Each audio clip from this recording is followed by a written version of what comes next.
HARDtalk is on the road in northern Greenland, one of the most remote regions of our planet, to try to make sense of the political arguments about climate change. That the Earth is warming is now beyond doubt. But who will lead the international response to that warming? And to what extent can and should any new climate deal reflect one basic principle, that the biggest polluters should pay the biggest price?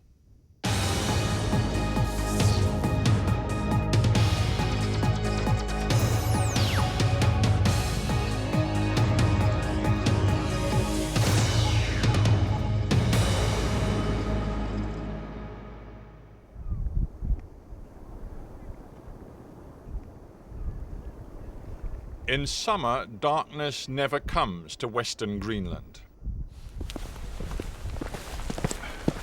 Danish glaciologist Andreas Ahlström takes me on a midnight hike beyond the fishing settlement of Ilulissat onto a rocky outcrop overlooking the waters of the Baffin Sea. What we're walking towards here is the mouth of the ice fjord. So we're actually on one side of the fjord where all the icebergs come out. Oh my goodness, I see what you mean. That is really spectacular. Wow. So this is just a heap of icebergs all slowly floating down from the fjord down there. So all the icebergs come out and they get stuck here because the fjord itself is quite deep. But on the rim here you have an ancient moraine which is underwater. So like a barrier. Yeah, it's underwater. A barrier, basically. So all the big icebergs are stuck until they melt to a size where they can pass. Which is why you get this rim of icebergs at the mouth of the fjord. This is the Ilulissat Ice Fjord, a wondrous vision of water and ice which has come to symbolize the potentially dramatic impact of global warming.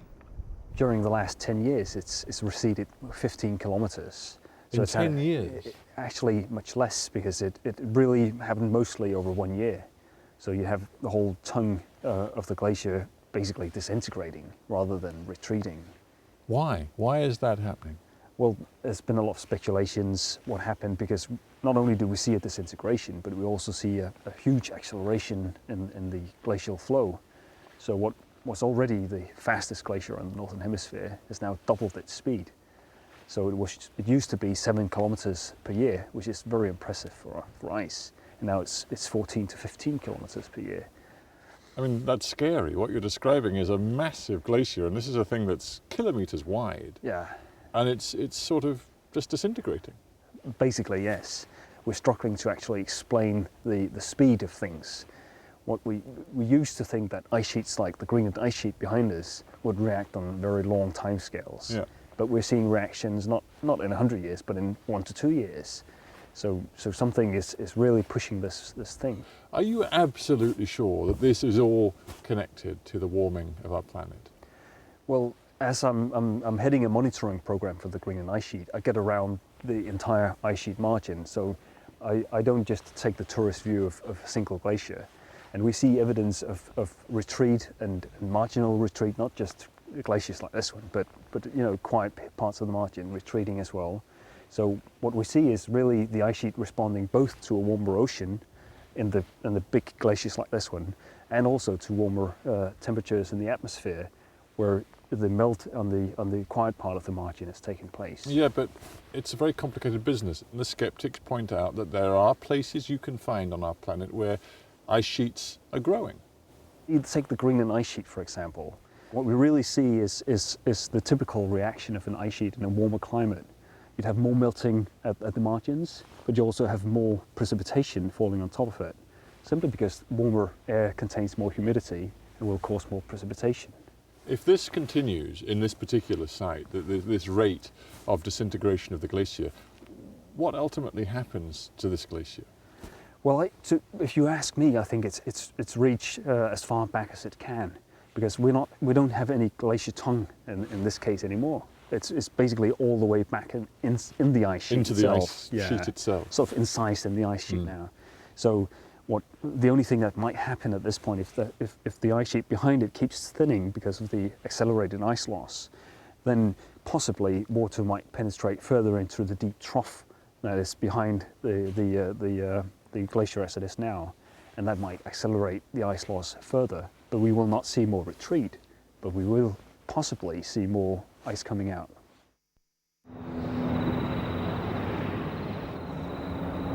The causes and effects of climate change span the globe. The scientific consensus tells us man-made greenhouse gases are warming the planet. But emissions vary wildly. For example, Australia's per capita annual greenhouse gas emissions are roughly 25 tonnes per person. Compare that with India, where per capita emissions are less than 2 tonnes per person. But in absolute terms, India is already a far bigger emitter than Australia. So, who has the greater obligation to act? Ilulissat, the town on the edge of the melting glacier, has become a staging post on the road to December's summit on climate change in Copenhagen. The Danish government, still the sovereign power in Greenland, recently brought the world's environment ministers to this small fishing port to heed the message from the melting ice. They gathered in the town's poshest hotel. No security, no formalities, and apart from HARDtalk, virtually no cameras.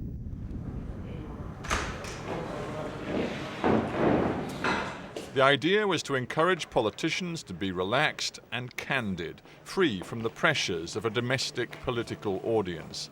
Ministers from the industrialized and developing world aired their differences head-on, in private. And then two key players spoke, frankly, to HARDtalk.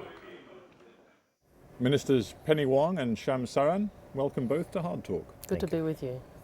You've come to Greenland, both of you, as part of a private, closed-door, supposedly candid discussion amongst ministers about how best to move forward toward a climate deal by the end of the year. So in that spirit of candor, I'm going to ask you both, why is it there appears to be so much mistrust between the rich industrialized world and the emerging economies? Penny Wong. I suppose there's an issue of history and there is an issue of concern about which way forward. But I think this is the sort of dialogue which is important to building that trust. Let's understand what we're trying to do here. The world's never done this. We've never put in place an agreement to deal with so comprehensive a challenge that manifests in so many forms, in terms of development, in terms of our economies, in terms of the environment. This is not an easy agreement to construct. So these sorts of dialogues I think are very important because they do enable us to talk frankly and to do the sort of work that is going to be needed as we go into Copenhagen. But just a few weeks ago, Sham Saran, the Chinese envoy involved in negotiations in Germany, he said after a meeting there, he said, there is a lack of political will on the part of the developed nations to fulfill their basic obligations when it comes to climate change. Is that the position you still hold after this candid dialogue? When we talked about the element of trust, I think part of the reason why there is an element of uncertainty about what precisely will be the kind of package we would be able to get at Copenhagen is that we have a record of non-fulfillment in the eyes of the developing countries of commitments which have already been undertaken. After all, the clock is not going to start ticking now. The clock has been ticking from at least the Rio Convention in 1992. And a number of commitments were undertaken in the course of that negotiation. And certainly today, most of those commitments have not been delivered upon. To be blunt about it, do you believe that the rich nations are still refusing to acknowledge the basic principle that the polluters must pay? I think they recognize that they have a larger responsibility in this regard, but I think the scale of responsibility which the developing countries would like to see in the developed nations, perhaps that scale of commitment is missing. Penny Wong. Yeah, can I just make a few points on that? I think the first is to recognise there are a great many countries which will meet their Kyoto commitments and have put in place mechanisms to do that. So let's remember that there are many developed nations which will meet their Kyoto commitments. The second point is the historical responsibility point. It is true that different countries have different historical responsibilities for the past and for where we are at. We have a common responsibility for the future. And that's demonstrated by some simple facts. Even if the entire developed world reduced its emissions to zero by 2050, the world, and we continued on business as usual in the developing world, we would get to around about 650 parts per million. Now that is well beyond 2 degrees. You're looking 4 or 5 or more under the IPCC scenarios. So we have a common responsibility for the future. I think the final issue is... Yeah, but sorry to interrupt, but it's a common responsibility. It's not the same responsibility. No, and the point is common that doesn't mean the same. Well, let's talk about what it does mean from the point of view of Australia then. Your government, admittedly a major change of heart from the previous Conservative administration, has said that you will now push for a cut in your carbon emissions, and you will match that with a cap and trade scheme to make sure it happens. But the fact is, the scale of the cut you are talking about is nowhere near the cut that the science tells us countries like Australia needs to make. Well, let's talk about the cut. We put on the table 25% reduction. Well, 5% to 25%, only 25% if the rest of the world move, and the 25% is within the range that you're discussing. But let's talk about... let's talk about... Again, I have to stop you there because no, it's not. Well, the science says it needs to be a 40% No, it doesn't. This is 25 by... to 40 is what one version of the burden sharing is. But let's talk about the burden sharing, shall we? Australia is a highly carbon-intensive economy. The dirtiest country in the world by some measures. Well, that's a highly provocative way of talking about it. People also buy some of the exports that we export, including Europe. Of course they do, but yes, per capita your emissions are higher than virtually any other country. It is one of the highest. Now, that doesn't mean we shouldn't act. But what it does mean is that when we act, it is a more substantial challenge for us to reduce our emissions than many other nations because of the nature of our economy. And I want to get some facts here. The reductions that Australia has put on the table in terms of where we are now, that is our Kyoto commitment, to where we will need to be in 2020, is the same as is being proposed by the EU. And in fact, the 25% reduction is substantially more. In terms of per capita reduction, a 25% reduction will mean almost halving, about 48%, the per capita emissions of every Australian between 1990 and 2020. Now, that is a very substantial reduction, a very substantial change to our economy. And we know we have to do more. We know that this is the first step. That's why we have a very substantial 60% by 2050 reduction. And when you say we know have to do more, I just wonder when you're going to do the more, because the Green Party leadership in your own country has looked at the scheme you've put forward with all of the concessions it has made to heavy industry, and they have concluded, I'm quoting Christine Milne of the Green Party, the scheme put forward will be a multi-billion-dollar wealth transfer from the people to the polluters who stand in the way of protecting our climate. Let's get some facts on the table, shall we? The Australian scheme as it currently is, and it's in the Parliament, so it's not yet legislated, it's passed the House of Representatives but not the Senate, provides most of the return from the auctioning of permits to Australian households, not to polluters. Second, has a higher level of auctioning than your scheme. So in other words, Australia is actually giving away less under its scheme than the European Union but gave. Still, your heavy industry stands to be protected to the tune of billions of dollars. Less than the European Union is protecting their people. Well, let me stop you there. That you've is made the very point. important. Let me stop you there and turn it over to Well, Shams Saran. I had one more point. Well, we can come back to it, but I want Shams Saran to pick up on this, because you in India, alongside the Chinese, have said, you know what, if we are to make good on our responsibilities, we have to see the rich world, including Australia, cut by 40% their emissions by 2020, based on 1990 levels. We've just heard from Minister Wong that Australia is nowhere near prepared to do that. So what's your response? My response is this is not good enough. Let me clarify that it is not our argument, certainly not the Indian argument, that India will not do anything unless we see the developed world deliver on, say, 40%. We have determined in our own interests that unless we make a long-term shift from our current reliance on fossil fuels to a pattern of economic activity which is based essentially on renewables, India's long-term growth interests will not be served well. But in making that shift, of course, we have to recognize that our resources are limited. I mean, with respect, you haven't made it quite clear like that, like the way you've just put it to me, because what you have said in public is that morally you see no way whatsoever that India can stop its present course of development because you point out 40% of Indians don't have electricity. And I take from that you're determined to keep building coal-fired power stations. Let me clarify that. Currently, India's emissions per capita are only 1.1 ton. But you are the third biggest emitter in yes, absolute terms in the whole world. Yes, but the gap between number 2 and number 3 is pretty large. I mean, if you are looking looking at the United States with 20%, if you are looking at China with 20%, India, with a billion-plus population, has only 4% of the total global emissions. That is certainly true today, but we are where we are. It is bad luck in many ways that India currently lacks much of the infrastructure and development that Australia has. But if you really want Indians to have the access to motor cars, the access to electricity, the access to all of the consumer goods that a country like Australia has, we have no hope of putting a cap on carbon emissions and then reducing them in the next 10 years. I think I will reject that argument completely. If you are going to say, sorry, we will be here because we got here first, you please stay where you are because you are a latecomer, that is simply not acceptable. How can this be accepted in a democracy like India? You shall not aspire to a higher standard of living because there is climate change taking place.